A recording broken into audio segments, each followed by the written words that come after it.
Get ready.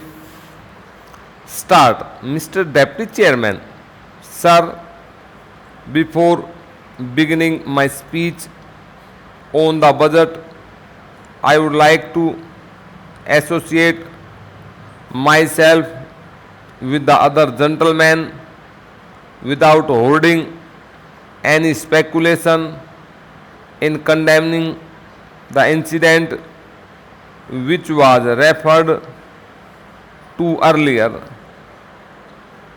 Everybody here, I am sure, will join with me that political violence is not the thing to be thought of, and it is a very condemnable one, and I associate myself with the views expressed by my other friends on both sides of the house.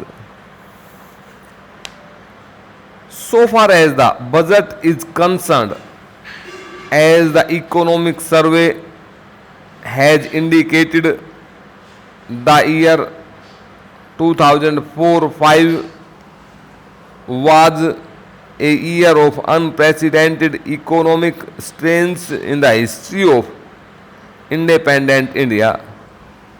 Again, sir, if you look at the economic survey, we find that the growth either in industrial or agricultural or export sector has not been a very encouraging one.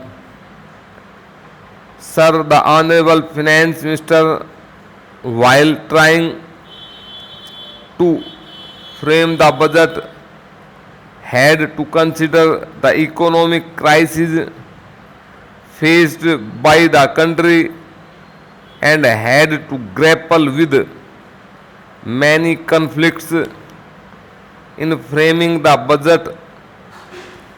I should like to say here, to a considerable extent, he has made a commendable effort in order to see that some incentives will be provided both for industrial as well as agricultural growth, which has been rather stagnant for years in this country.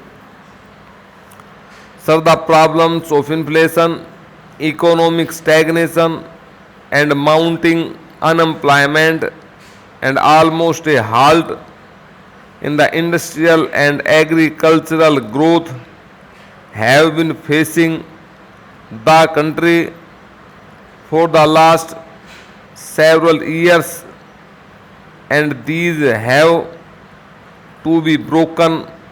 But I wonder whether the proper way to tackle these serious problems is to follow the same old path of increasing indirect taxation and budgetary deficit.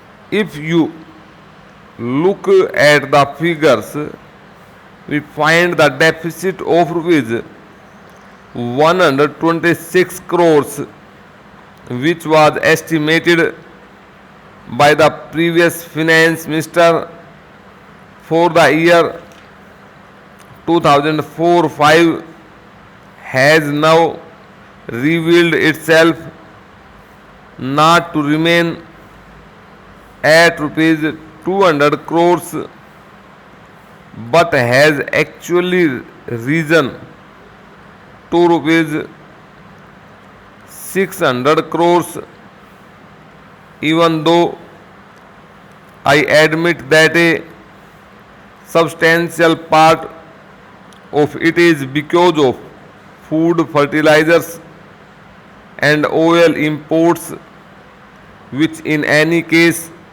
had to be done and which may not add to the inflationary tendencies. One wonders whether the current overall deficit can be kept at rupees 400 crores as estimated.